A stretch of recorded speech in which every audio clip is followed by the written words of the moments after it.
Speaker, sir, I rise to participate on the Forest Conservation Amendment Act 2023 and earlier Act 2018, which was enacted by Government of India with a view to keep a check on rampant diversion of forest lands by the states for various purposes, thereby impacting ecological security.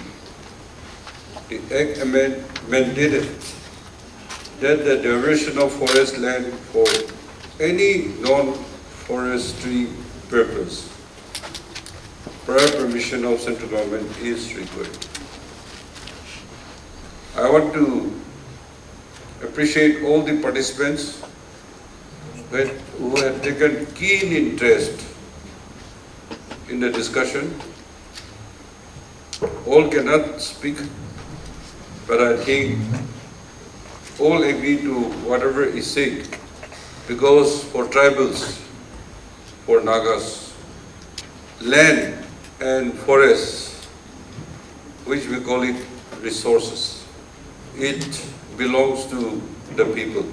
This had been recognized by the British colonial and also by Government of India, placed in Article 371A. But for too long, because of Naga political movement, we are not doing what we need to do at home. And everybody is talking about politics. But politics without land and resources, the people will be in trouble. Sir, with your permission, I request your slide, that Nagaland map, to make visible on the screen. I need to pass a few comments. You are aware, in the 16-point agreement, clause 12, it speaks about the forest and contiguous area to be transferred to Nagaland. The Naga delegation discussed the question of inclusion of the reserve forest and of contiguous area inhabited by the Nagas. In our map, which you had shown in the slides, is 1925 map.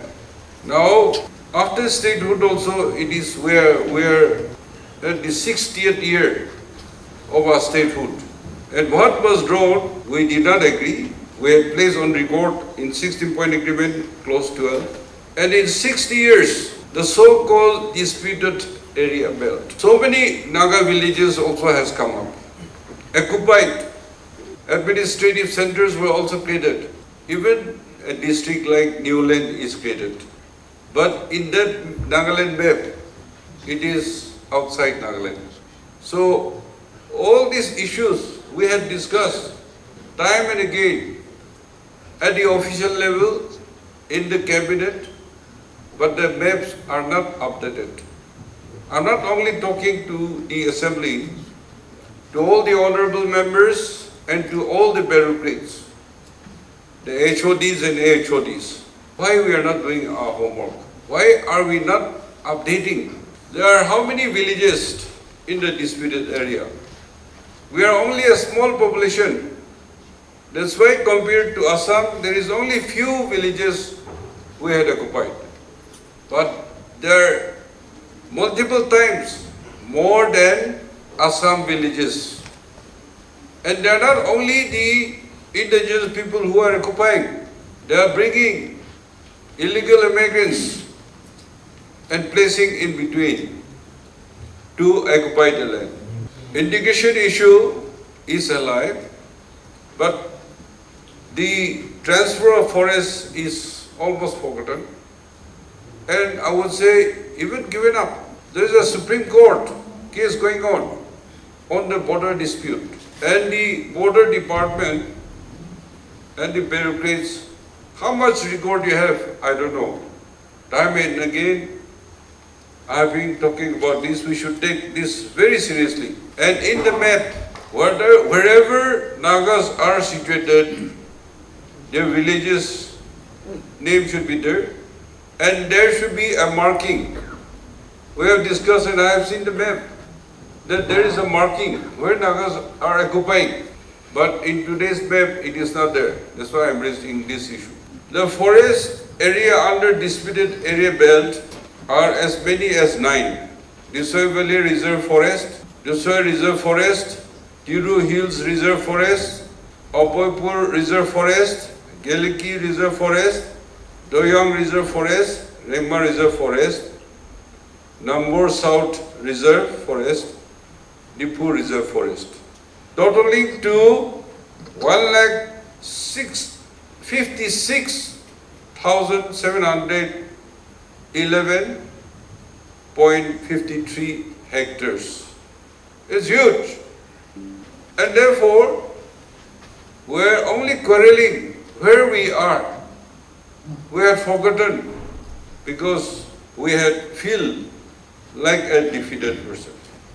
See, you look at this. We should immediately redraw the map. It is already there, I know, where the Naga villages are there. In all the foothill area. This is not Nagaland. Nagaland is much more expanded. And so, you have a court case and you take this to claim that border dispute. That you are admitting that you have no claim. Your Nagaland map is like this. So, I am just creating awareness that it should be updated and it should have all the records of forest, which area is what forest, which are under disputed. You see, where is Nagaban? Nagaban used to be the boundary, the demarcation, it was there. It has disappeared.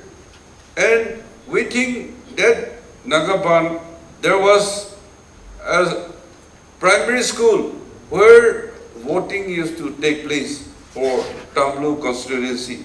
But today, officially that polling station is there in the school. But our people cannot go to vote. That's why we are voting near the border somewhere. We don't know where. Then your agri-seed farm. I had been there also. That is in Bhakti, Merapani. So now our officers cannot go and see our land also. All those areas were foothills. Nagas are very foolish. Naga people acquire a lot of land, have all of big lands. And first they lease to the non-Nagas. Some are sold to the Assamese people. Or others, knowing our weakness, they had gone and got a pata from Assam. So now in court, what can we do? And if outside the court we won and settle also, the occupational right will be the topmost.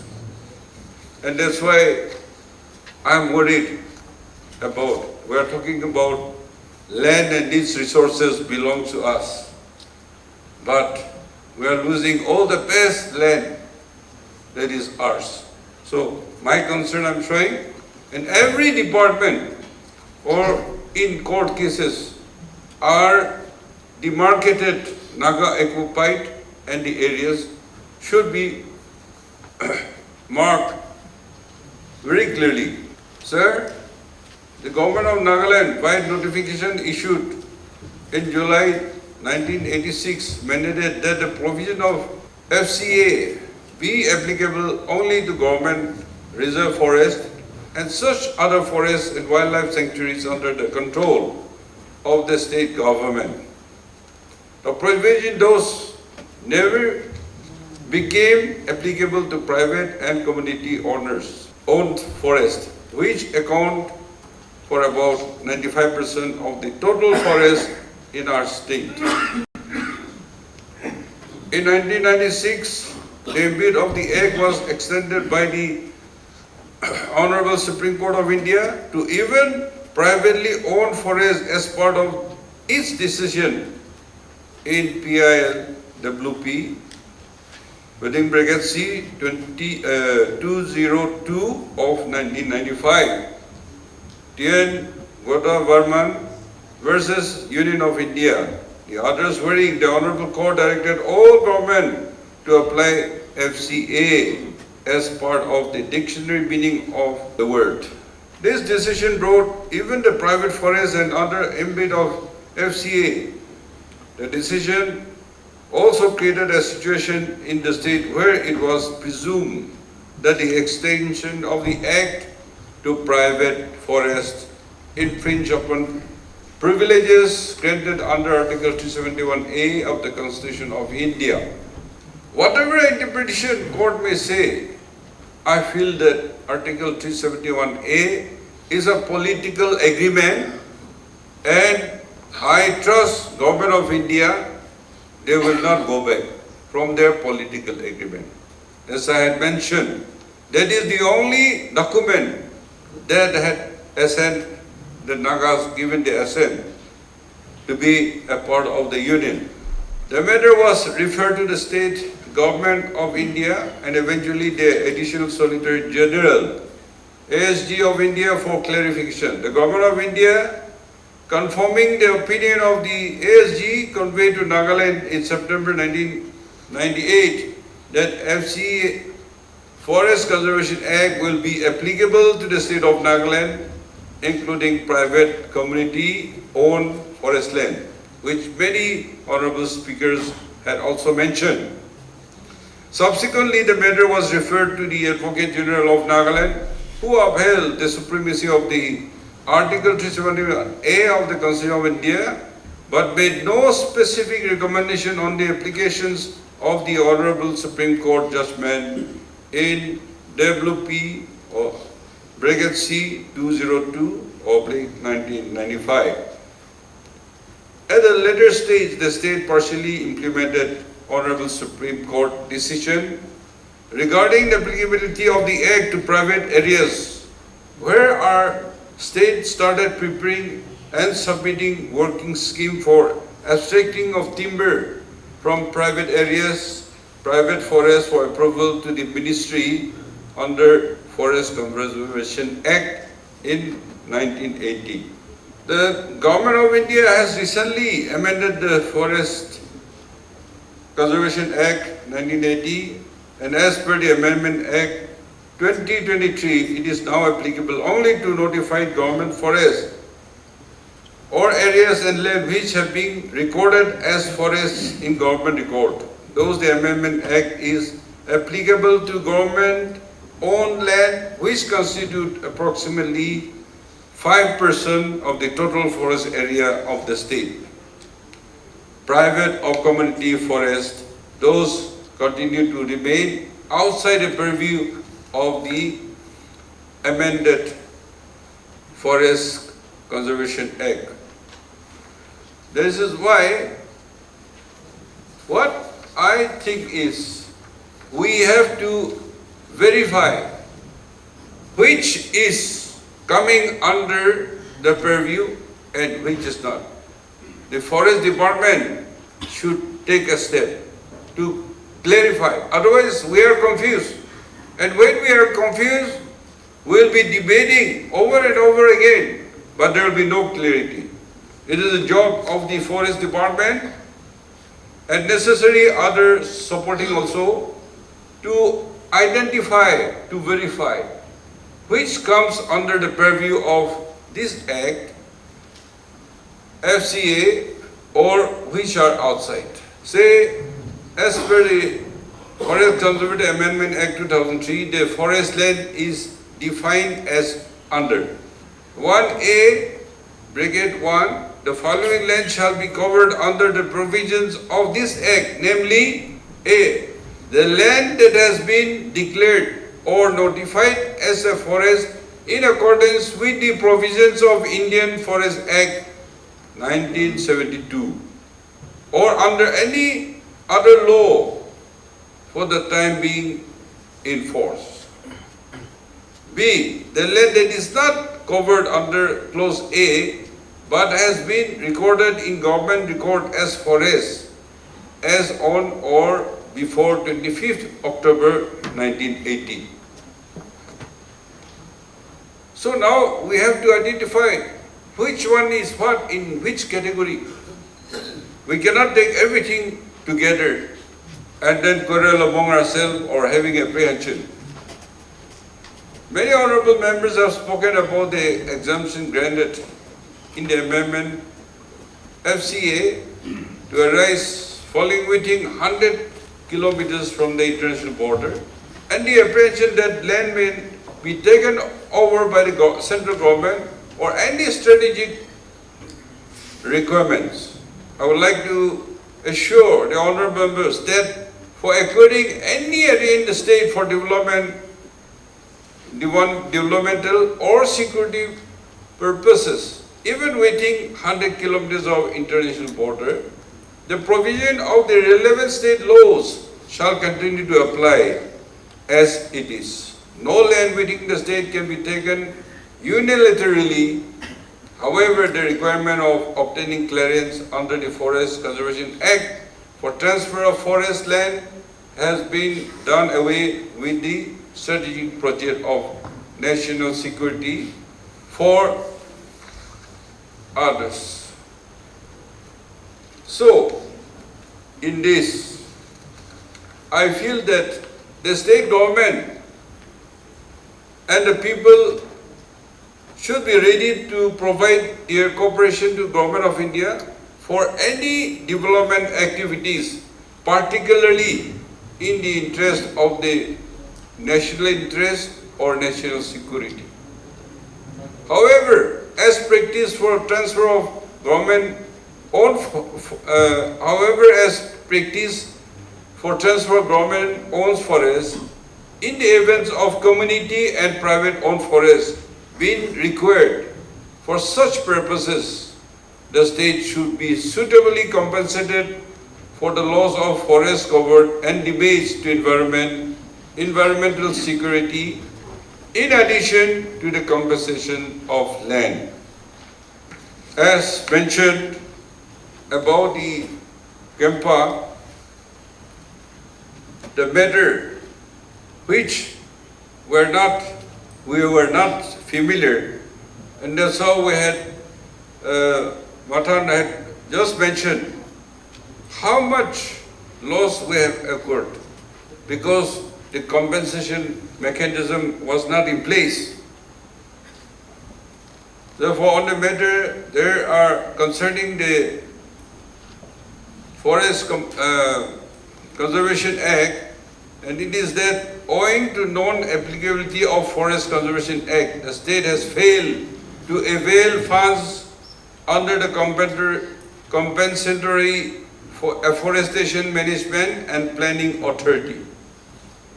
We may need to explore options including enactment of state act for assessing funds under CAMPA.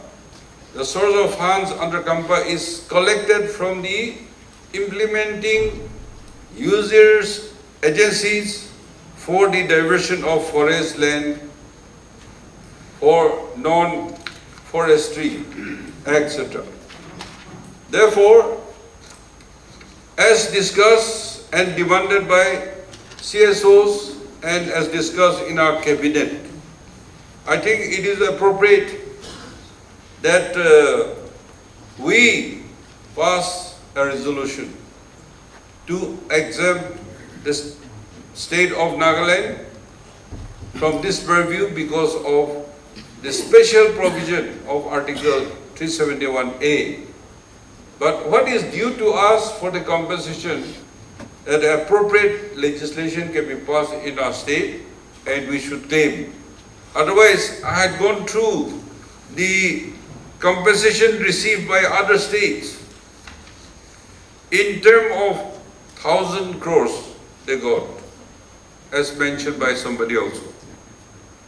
But in our case, we have no legislation and it is private, and because of our ignorance, they have taken advantage, they have not paid. We are not talking of all the past, but in recent time, whatever roads taken by National Highway, by NHIDCL, I think we should pass an appropriate law and move for compensation of damaging forests and conservation which were destroyed.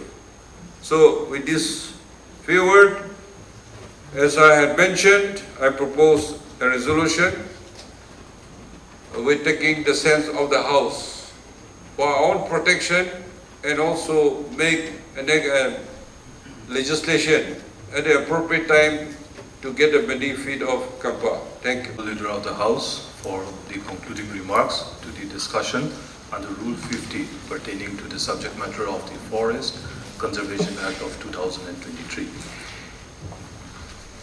As responsible elected members, I thank all the honorable members for your proactiveness on the subject matter put forward for discussion under Rule 50 in today's sitting.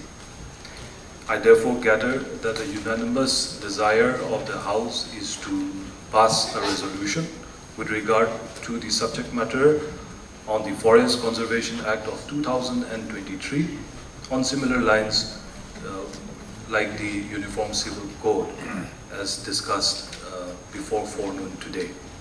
In this regard, time will be given tomorrow to bring forth any resolution on this subject matter that this august House has discussed in today's sitting. With this, all the business listed for today's sitting is completed. I therefore adjourn the House to meet again at 9:30 a.m. on 12th of September 2023. Thank you.